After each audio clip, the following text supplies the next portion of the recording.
Uau, que incrível estar de volta no São Paulo!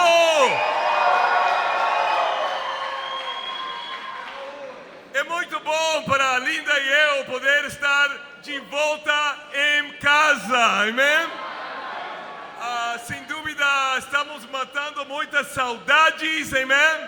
De poder estar com os irmãos aqui. Amamos muito a igreja aqui no São Paulo e todas as igrejas na América Latina, amém?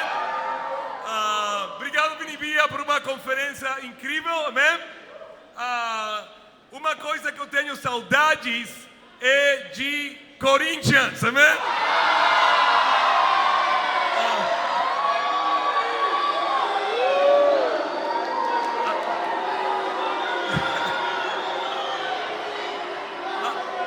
A única coisa que não gosto do Vini é aquele de Palmeiras, amém?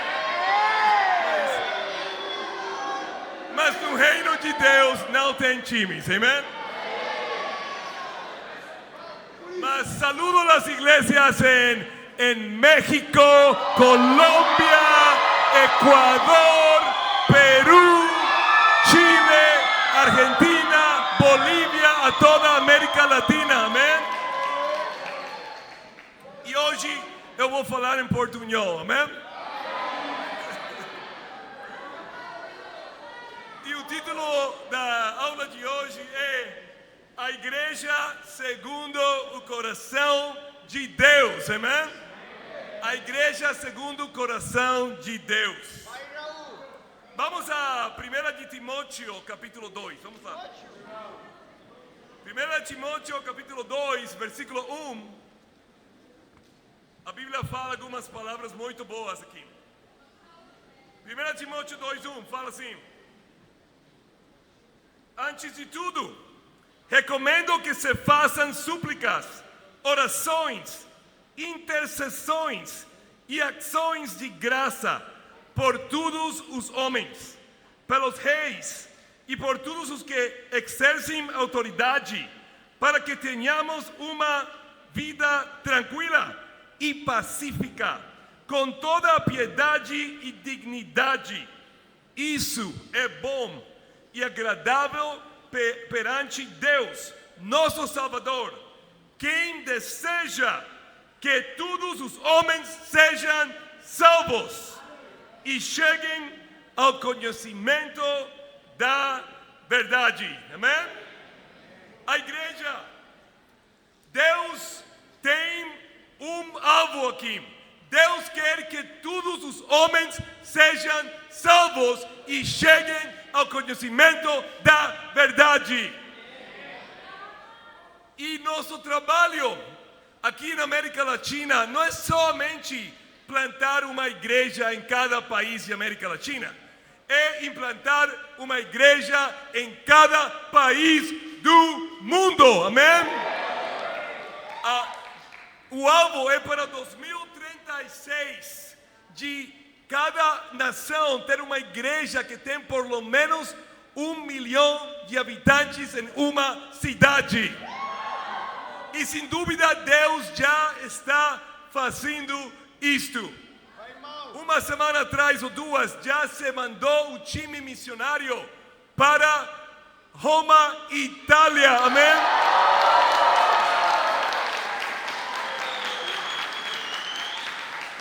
E paralelamente, Linda e eu estivemos na África do Sul, estivemos em Johannesburgo e lá se enviou o time para Pretória, África do Sul. E foi incrível poder estar lá em Johannesburgo com nossos irmãos africanos, amém? E também manda muitas saudações, Yuri, Bruna e Samara, discípulos brasileiros que lideram uma igreja lá em Maputo, Moçambique, amém? Hoje, se vamos ser a igreja segundo o coração de Deus, tenho vários pontos hoje para chegar nesse alvo, amém? Para ser a igreja segundo o coração de Deus, ponto número 1, temos que amar a retidão. Para ser uma igreja segundo o coração de Deus, como igreja temos que amar a retidão. Olha em Gênesis capítulo 18, vamos lá.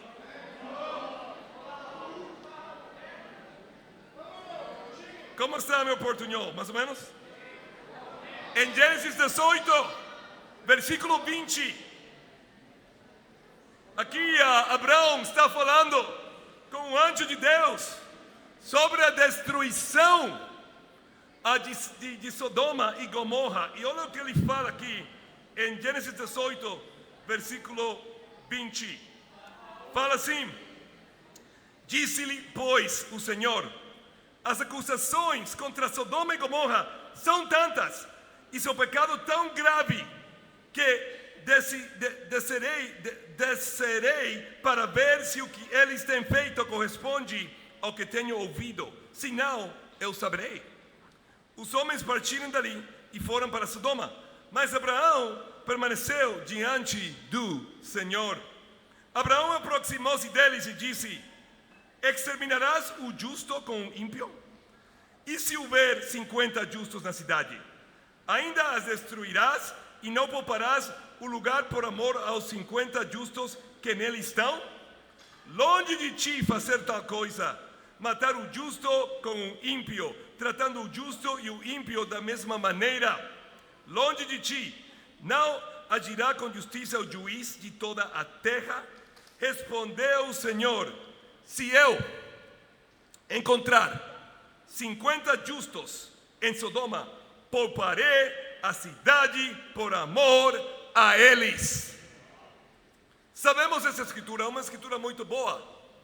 Deus iria destruir Sodoma e Gomorra, mas Abraão era um homem justo diante de Deus, e ele orou a Deus: Deus, mas se tiver 50 justos, por esses 50 justos, o Senhor pouparia Sodoma e Gomorra? E o Senhor fala: sim, se tem 50, eu pouparei Sodoma e Gomorra. Mas Abraão era um bom empresário, não? E ele, você sabe a história, ele fala com Deus até qual número? Até 10 pessoas. Se tem 10 justos, o Senhor poupará Sodoma e Gomorra? E Deus fala: sim, por os 10 justos eu pouparei Sodoma e Gomorra. Mas qual foi o problema? Não tinha 10 justos, e Deus destruiu Sodoma e Gomorra. Por que eu falo isto? Porque para nós evangelizar as nações, devemos ter um amor hacia a justiça, para a justiça. Porque para a retidão, um amor à retidão é muito importante, porque se você é justo, Deus está disposto a dar ao mundo mais tempo para que ele seja evangelizado. No mundo agora temos muitos problemas. Tem a guerra lá em Rússia e Ucrânia, e uma guerra que tem muitos anos. Tem um conflito de Israel, Gaza, Irã, conflito terrível. Tem agora o conflito na Venezuela. Tem muita incertidão em Estados Unidos neste momento. E Deus pode fazer qualquer coisa. Se nós somos justos, Deus pode trazer outro Covid. Se nós somos justos, Deus pode que entremos em uma guerra, uma terceira guerra mundial. Deus pode trazer para nós uma recessão econômica mundial. Que para isso? A sua justiça, a sua retidão. Se você e eu somos justos, Deus está disposto a dar-nos mais tempo para evangelizar o mundo. Não somente esta nação do Brasil, mas todas as nações do mundo. Mas onde está o homem? Onde está a mulher que é justo? Onde estão os discípulos que têm uma retidão que agrada a nosso Deus? Muito importante que você e eu estemos orando para que Deus nos dê mais tempo. Deus, dê-nos tempo para implantar Paraguai, amém?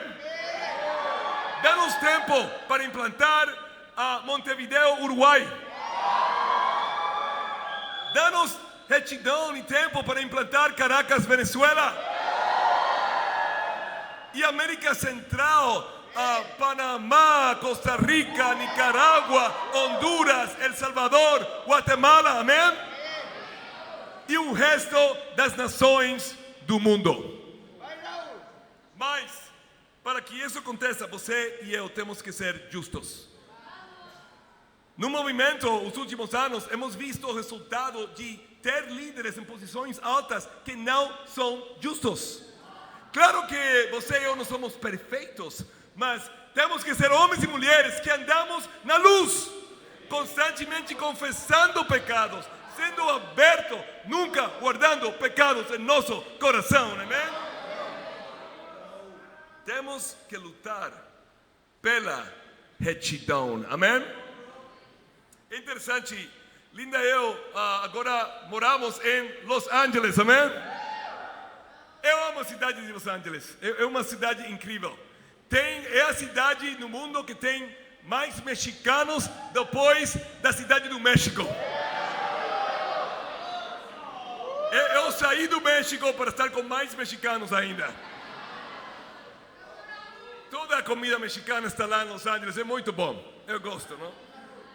Mas é interessante, Deus te prova com a justiça, não é assim? Deus te vai provar constantemente com a justiça. Então, o que aconteceu com Linda e eu? Eu tenho uma caminhonete lá, amém? Uma caminhonete do meu pai que faleceu. Que bom, tenho uma caminhonete. E o que aconteceu é que quando você tem uma caminhonete no reino, todo mundo pede favores, não é assim? E uma irmã lá numa região pediu: olha, você pode pegar esta cadeira para levar à minha casa? E eu falei: claro que sim. Então Linda e eu fomos à casa de uma pessoa, Facebook Marketplace, que eles compraram algo assim, e eu coloquei as duas cadeiras atrás, como se fala em português? Sim, coloquei lá. E eu amarrei as cadeiras. Você sabe onde vai essa história, não? Eu amarrei as cadeiras e Linda falou: eu acho que não está bem seguro as cadeiras. E eu falei: não, está muito seguro. Mas coloca o bungee cord. Eu falei: não vou colocar o bungee cord. Eu acho que assim está bom. O que aconteceu? Eu estava dirigindo na autopista. E o que acontece é que carros ao lado de mim me estão olhando com atitude. E uma menina no lado me estava olhando e falando: olha para trás, olha para trás. Eu olhei para trás, não tinha cadeira. Eu não fui sábio, não escutei a minha esposa, não fui o justo. E a cadeira, não sei o que aconteceu. E nos Estados Unidos, isso, se causa um acidente, é um crime muito grande. E eu pensei: nossa, o que eu fiz? E eu pensei: temos que voltar. Então, nós voltamos, me vou entregar na polícia, entende? Tomara que eu não causei um acidente, porque uma cadeira descendo, eu estava indo como 80 km por hora. E eu falei: nossa, se eu vou ir na cadeia, imagina, próxima internet da perseguição. Líder do movimento está na cadeia.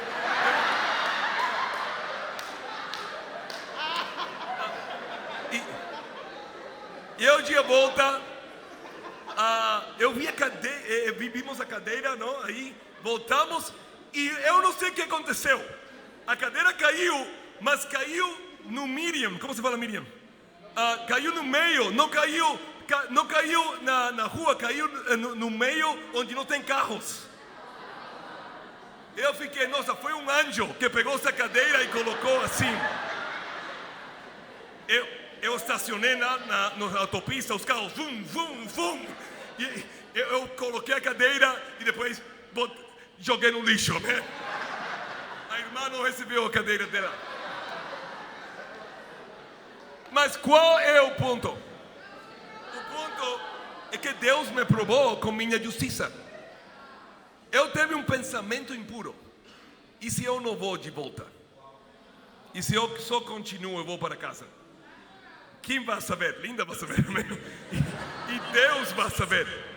É muito fácil para nós esconder pecado. E se eu causei um acidente, eu tenho que entregar-me na polícia. Então, se vamos ser líderes, Deus te vai aprovar. Todos nós somos líderes aqui. Deus te vai aprovar com tua justiça. E quando vem o momento da prova, seja por seu próprio pecado e tolice como eu, que não escutei a minha esposa, você está sendo provado por Deus.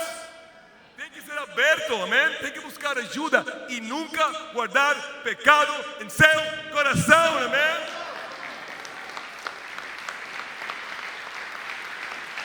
Para ser a igreja segundo o coração de Deus, temos que amar a retidão, amém? Ponto número 2. A igreja segundo o coração de Deus ama a unidade. Olha Gênesis 11, vamos lá. Estamos em Gênesis hoje. Estão comigo, irmãos? Aí já sabem meu pecado. Nossa, eu gostava de estar no México, em São Paulo, não dirigia, né, metrô, mas em Los Angeles você tem que dirigir, né? Então, Gênesis 11, vamos lá. Versículo 1, fala assim: no mundo, tudo havia apenas uma língua e só um modo de falar. Saindo os homens do Oriente, encontraram uma planície em Sinear e ali se fixaram. Disseram uns aos outros: vamos fazer tijolos e queimá-los bem. Usavam tijolos em lugar de pedras e piche em lugar de argamassa. Depois disseram: vamos construir uma cidade com uma torre que alcance os céus. Assim nosso nome será famoso e não seremos espalhados por a face da terra. E o Senhor desceu para ver a cidade e a torre que os homens estavam construindo. E disse o Senhor: eles são um só povo e falam uma só língua. E começaram a construir isso. Em breve nada poderá impedir o que planejam fazer. Venham, desçamos e confundamos a língua que falam, para que não entendam mais uns aos outros. Assim o Senhor dispersou dali por toda a terra e pararam de construir a cidade. Por isso foi chamada Babel, porque ali o Senhor confundiu a língua de todo o mundo. Dali o Senhor os espalhou por toda a terra. Uau! Que escritura boa! A Bíblia fala que num tempo passado só tinha um idioma. Qual era o idioma? Português? Não sei. Não era português. Espanhol? Não. Só tinha um idioma naquela época. E Deus fala que se eles continuam fazendo isso unidos, nada será impossível para eles. Quando você está unido, nada será impossível.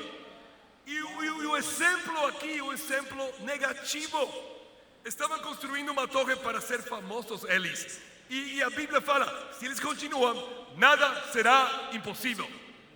Se é assim ainda no pecado, quanto mais se fazemos algo para Deus.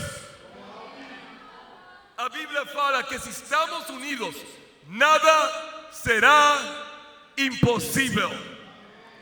Para evangelizar o mundo, ponto número 2, é muito importante amar a união. O que implica amar a união aqui na América Latina? Implica que nós somos como um time de futebol. cada jogador é muito importante. E cada jogador, se não joga a sua parte, perde o partido, o jogo, não é assim? Então, se tem um goleiro ruim, perde. Se tem defesa ruim, não importa que tão boa é a ofensiva, entende? Se o lateral esquerdo é ruim, você perde o jogo. É a mesma coisa com a América Latina. Tem só um capitão, amém? Não implica que o capitão é mais importante que os outros jogadores. O que implica que precisa um capitão para ter uma união e uma direção, amém? Então, isso é importante para nós. Se queremos evangelizar cada país da América Latina e queremos plantar múltiplas igrejas em cada país. Por exemplo, Brasil precisa de, 20 igrejas, 30 igrejas. Mas nós, ainda que temos agora 5, temos que sacrificar para implantar as outras igrejas. Por isso temos 2 brasileiros lá em São Petersburgo, Rússia, amém? E temos um brasileiro e um integral lá na Rússia liderando a igreja. Por isso temos a igreja lá também em Moçambique. Por isso temos um brasileiro liderando a igreja lá em Lisboa. Por isso temos brasileiros liderando a igreja lá no México. As 2 igrejas no México são lideradas por brasileiros. Por isso temos brasileiros na Colômbia. Qual é o ponto? Cada país, seja Brasil, Chile, Colômbia, México, cada país tem que levantar líderes, não somente para evangelizar a cidade, o país dele, que é o orgulho deles, mas evangelizar o mundo também. Precisamos brasileiros que se levantem para implantar Angola na África e os 5 países de fala portuguesa na África, amém? Todos querem ir a Lisboa. Quem quer ir na África? Amém? Então é muito importante que esse seja o nosso coração. Precisamos brasileiros para ajudar a implantar Montevideo, Uruguai. Não só vai ser Argentina e Chile, precisamos Brasil ajudar também, amém? E se vamos evangelizar o mundo, precisamos a união. Não importa a sua figura, não importa seu papel, o que importa é ser parte do time, amém? Ser parte do time. Temos que amar a união. Eu estou muito animado de que vamos enfrentar a igreja em Medellín, Colômbia.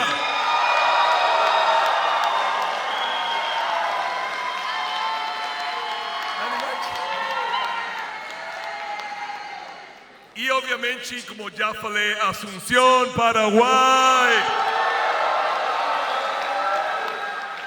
Estamos mandando colombianos para Paraguai, amém? Muito bom, muito bom. Mas a união é muito, muito importante. É muito importante no seu casamento. Se você não está unido, oh baby, tem muitos problemas. Então, ponto número 2. Para ser uma igreja segundo o coração de Deus, temos que amar a unidade. Ponto número 3. Para ser uma igreja segundo o coração de Deus, temos que amar e perdoar uns aos outros. Olha 1 João, capítulo 4. 1 João 4. ¿Me están entendiendo los latinos? Amén. Estoy practicando mi portugués. 1 de Juan 4. Vamos ahí. 1 João capítulo 4. Olha aqui. Versículo 18. Olha o que fala. No amor não há medo. Ao contrário. O perfeito amor expulsa o medo, porque o medo supõe castigo. Aquele que tem medo não é aperfeiçoado no amor. Nós amamos porque Ele nos amou primeiro. Se alguém afirma, eu amo a Deus, mas odiar seu irmão, é mentiroso. Pois quem não ama a seu irmão, a quem vê, não pode amar a Deus, a quem não vê. E Ele nos deu este mandamento: quem ama a Deus, ame também a seu irmão. É muito interessante. Se amamos a Deus, vamos amar nossos irmãos. A Bíblia fala: você não pode falar, eu amo a Deus, e não ama seu irmão. Então muitos de nós falamos, eu amo a Deus, mas temos amarguras hacia nossos irmãos, temos críticas hacia nossos irmãos, temos falta de perdão hacia nossos irmãos. Se eu entendo bem a Bíblia fala isto: a forma que você ama a Deus, olha isto, é a forma que você ama ao irmão da igreja que você menos ama. Você ama a Deus em proporção à pessoa que você ama menos na igreja, porque essa pessoa você pode ver, mas a Deus você não pode ver, amém? Então, muito importante que nós, você e eu, tenhamos um coração puro, um coração que ama verdadeiramente aos irmãos. A falta de perdão e amargura é uma, como se fala em português, uma jaula, como é? Uma jaula. Como é em espanhol jaula? Uma jaula, é uma jaula. A falta de perdão é uma jaula. O que está adentro eres tu, amém? A jaula é uma jaula, você é que está aprisionado. Então é muito importante perdoar a todos os irmãos e não ter amarguras. O movimento foi dividido um ano e pouquinho atrás por amargura, porque teve irmãos que foram feridos por outros irmãos e não perdoaram, e irmãos feridos ferem outros irmãos, e nós somos como Jesus, e assim as pessoas se dividem. Por isso é tão importante, se vamos ser a igreja segundo o coração de Deus, que amemos e nos perdoemos uns aos outros, amém?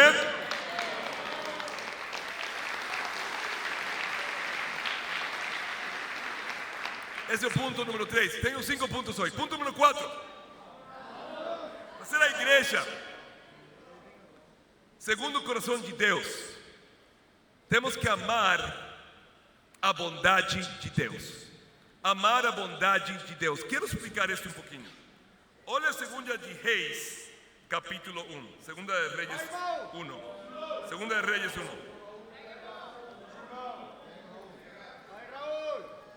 ¿Están comigo, irmãos?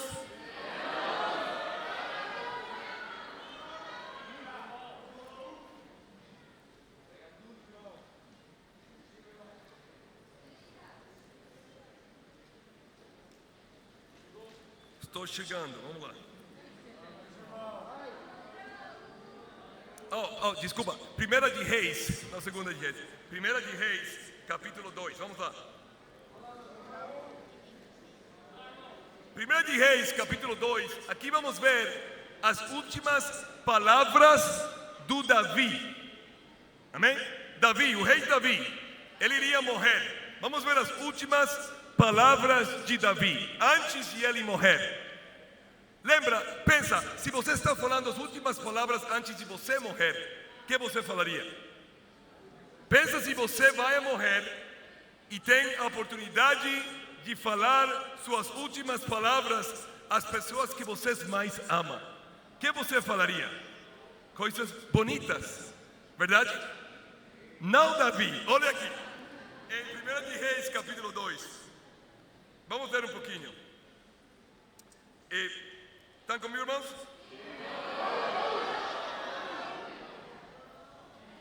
Versículo 8, 1 de Reis 2:8. Olha o que fala Davi a seu filho Salomão: saiba que também está com você Simei, filho de Gerá, o benjamita, de Baurim. Ele lançou terríveis maldições contra mim, no dia em que fui a Mahanaim. Mas depois desceu ao meu encontro no Jordão, e lhe prometi, jurando pelo Senhor, que não mataria a espada. Mas agora, não o considere inocente. Você é um homem sábio e saberá o que fazer com ele. Apesar de ele ser já idoso, faça-o descer ensanguentado à sepultura. Então Davi descansou com os seus antepassados e foi sepultado na cidade de Davi. Uau! As últimas palavras de Davi, quais foram? Lidar com um problema no reino. As últimas palavras de Davi não eram: vamos dançar, vamos ler um salmo, vamos não sei, vamos cantar um pouquinho. Não, as últimas palavras: Salomão tem que lidar com Simei. Se você não lidar com Simei, você não vai poder ter seu reinado que funcione bem. Agora, nós como cristãos, nós não matamos pessoas, amém? Nós amamos pessoas. Mas tem um ponto aqui. O ponto é que Davi estava lidando com problemas até a morte dele. Assim é a vida. A vida, nós temos um sentido de que merecemos coisas. Queremos uma vida fácil, queremos uma vida sem problemas. Mas não é assim espiritualmente. Nós temos um inimigo, Satanás. Satanás quer destruir o mundo, quer destruir a igreja, quer destruir a sua vida. Você sempre vai estar lidando com problemas, desafios, até o dia da sua morte. Não ore para que sua vida seja mais fácil. Ora para ser um homem e uma mulher mais forte, amém? Davi estava lidando com problemas até o final da sua vida. E assim acontece conosco. Quando você passa uma prova com Deus, o que acontece? Deus te dá outra prova. Você passa uma prova de saúde, vem um problema na igreja. Você resolve o problema da igreja, tem um problema na sua família. Você resolve o problema da família, agora tem um acidente. Você resolve um acidente, tem um assunto com os filhos. Você resolve o assunto com os filhos, tem um assunto com os pais. Sempre tem coisas. Pessoas caem da fé porque não entendem esse conceito. Tem um problema, depois tem outro. Demais, eu vou abandonar a Deus, amém? Não! É ridículo abandonar a Deus. É ridículo cair da fé. Não deve passar pela mente de você. Se passa por sua mente, porque você não é uma pessoa forte, não entende que Deus te ama. A bondade de Deus é que Ele te dá problemas. Biblicamente é provas para que você seja cada vez mais forte.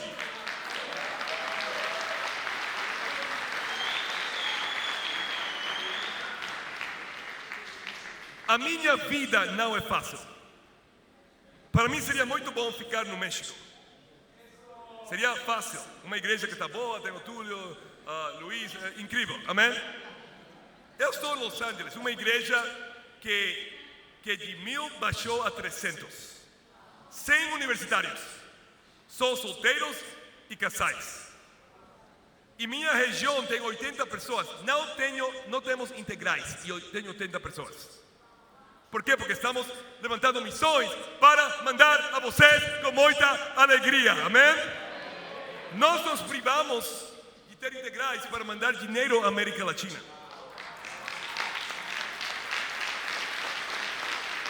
E, amém. Estados Unidos tem uma melhor economia, porém nós não temos batizado profissionais. Temos pessoas normais que não são profissionais, que têm ofícios e trabalhos. Não temos muitos profissionais na igreja em Los Angeles. mas é uma igreja que ama Deus, é uma igreja que tem sanado, é uma igreja que está compromissada, e uma igreja que vai sair por diante, amém?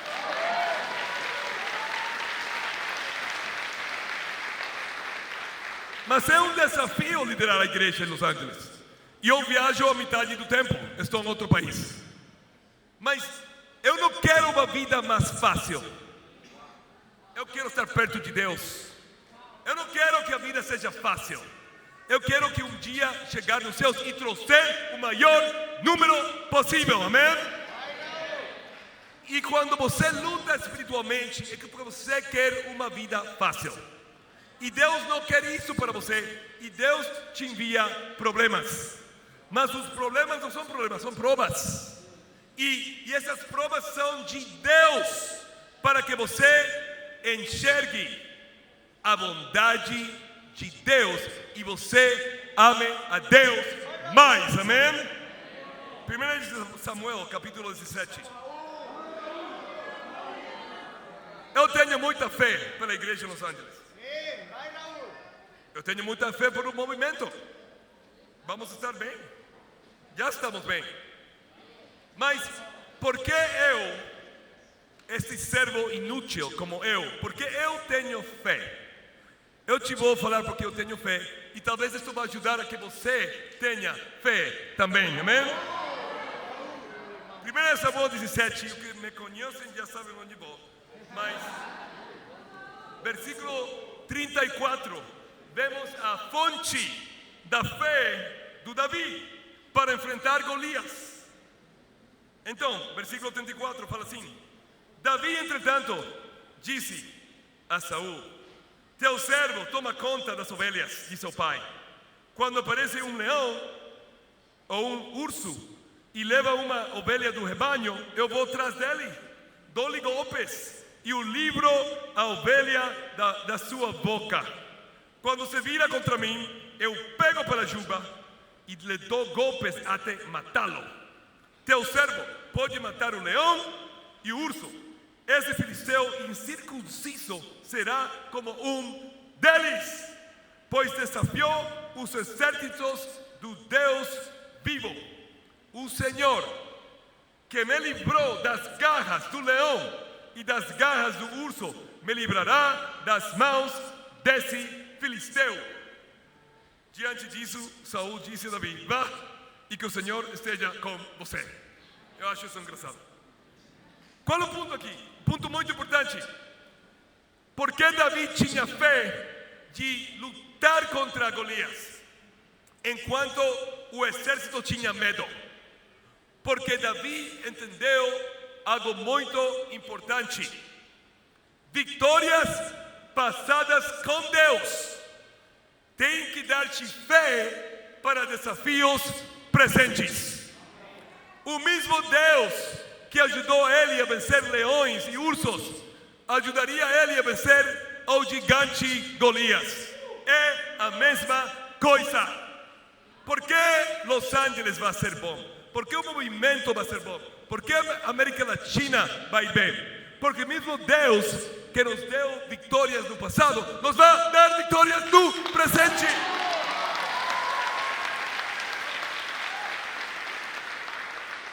Qualquer prova que você tem na sua vida, ou problema, não? Mas a palavra bíblica é prova.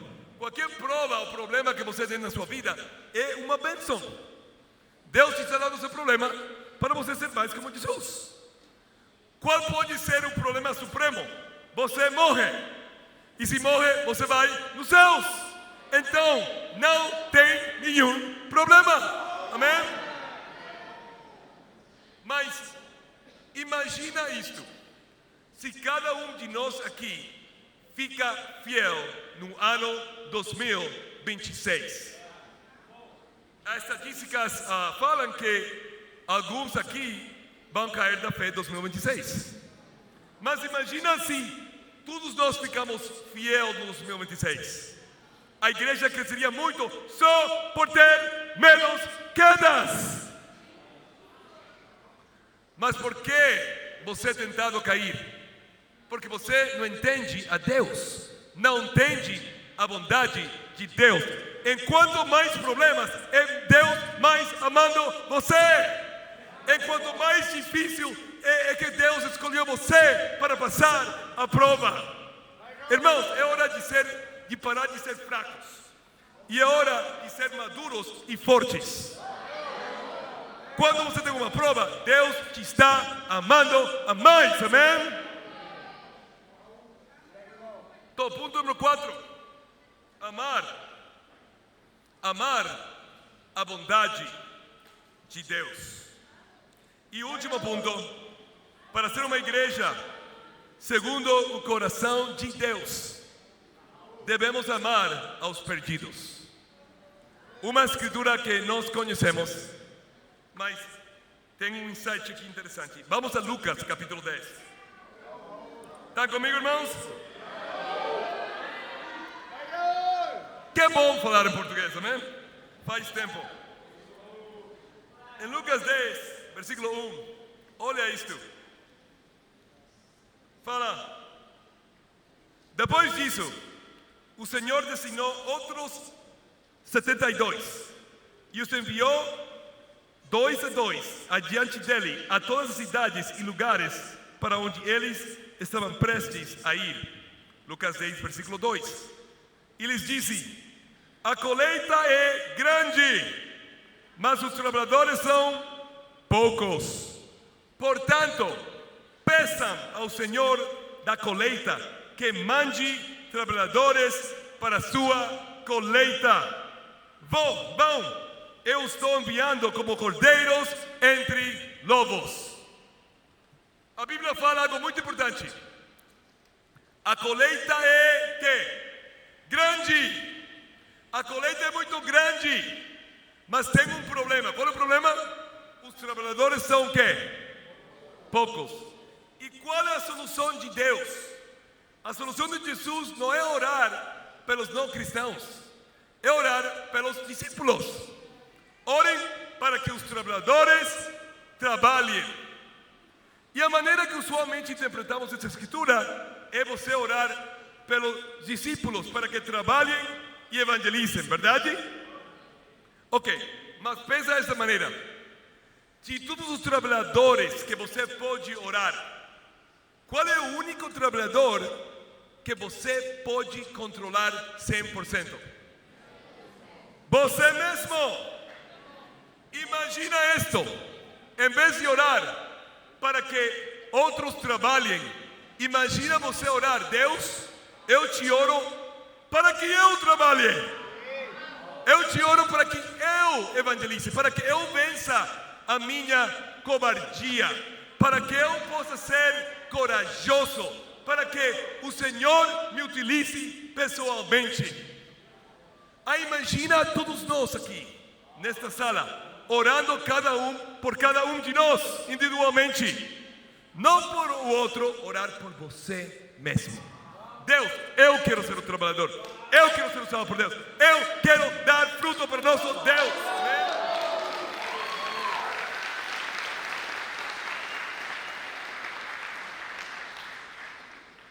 Isso que temos que fazer, orar para que você trabalhe para Deus.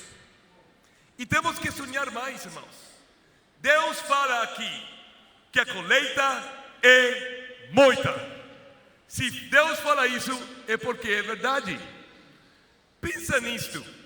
Pensa em sua igreja nesse momento. Quantos membros tem a sua igreja? Pensa. Vamos supor que estamos falando de São Paulo. Quantos tem aqui? 350.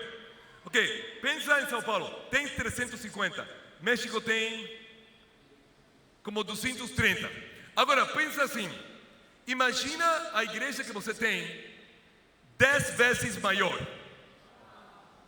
Pensa isso. Imagina México agora com 2.300 discípulos. Que tipo de líder você tem que ser para ter uma igreja em México de 2.300 discípulos? Como você deveria pregar? Como você deveria pensar? Imagina São Paulo com 3.500 discípulos. Imagina você estar uma igreja com 3.500 discípulos aqui em São Paulo. É muito possível a Xavier imaginar isto. Imagina a igreja em Lima, em Bogotá, que eu acho que tem mais de 100 discípulos, 140, 130. Imagina essas igrejas com mais de 1.000 discípulos. A chave é só imaginar isso, é pensar. Eu recebi um desafio que eu gostei. Por 5 minutos, feche os olhos e pensa na igreja com 10 vezes mais. E quando você pensa isso, você começa a acreditar. E se você acredita, você começa a actuar dessa maneira, você começa a pregar dessa maneira, você começa a ter fé dessa maneira, e a igreja vai chegar a ser 10 vezes mais, amém?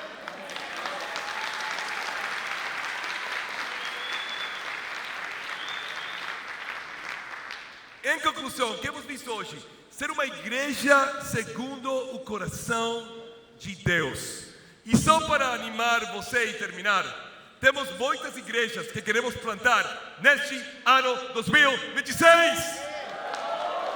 Já falamos de Pretória, já falamos de Roma, na Itália, mas tem várias igrejas mais que queremos implantar para Deus. Por exemplo, em Inglaterra, queremos plantar 2 mais. Manchester, England e Essex, Inglaterra. Em Nigéria, queremos plantar uma igreja mais, se chama Abuja, Nigéria. No Oriente Médio, queremos plantar 2 igrejas. Uma em Amman, Jordânia. Outra em Doha, Catar. Esse é o plano. Também queremos plantar uma igreja em Toronto, Canadá, este ano. E 4 mais em Estados Unidos.